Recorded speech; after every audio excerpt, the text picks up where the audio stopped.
جناب معاذ بن جبل رضی اللہ تعالیٰ عنہ کو گورنر بنایا گیا یمن کا، اور جب آپ یمن کے گورنر بنے تو جان عالم صلی اللہ تعالیٰ علیہ وسلم نے ارشاد فرمایا اے معاذ ہم تمہیں بھیج رہے ہیں یمن کا گورنر بنا کر، اب جب لوگ تمہارے پاس اپنے مسائل لے کر آئیں گے تو انہیں کس طرح سولو کرو گے؟ یا رسول اللہ سب سے پہلے تو کتاب اللہ ہے، میرے پاس جو بھی کوئی سوال لے کر آئے گا تو رب کی کتاب میں ڈھونڈوں گا، تو میں قرآن میں مسئلہ نہ ملے، یہ نہیں فرمایا کہ قرآن میں مسئلہ ہوگا ہی نہیں، آپ علیہ السلام نے ارشاد فرمایا اگر تمہیں نہ ملے،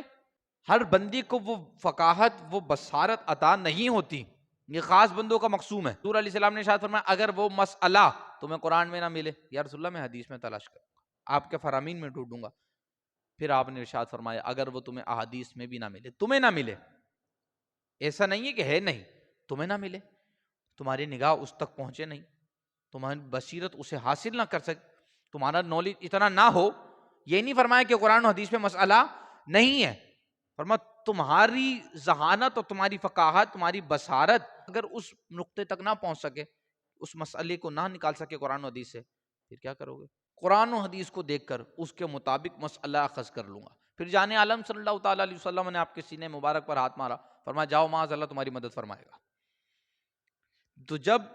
قرآن اور حدیث سے کوئی مسئلہ نہیں ملتا تو پھر فقہا مجتہدین قیاس کرتے ہیں، قرآن اور حدیث دونوں کو سامنے رکھ کر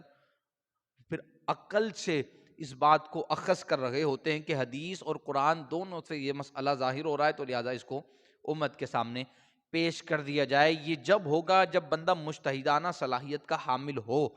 پھر وہ جناب اپنی زندگی کا ایک اچھا خاصا حصہ لگائے گا اور پھر کہیں جا کے طویل عرصے کے بعد وہ اس منہج پر فائز ہو سکے گا۔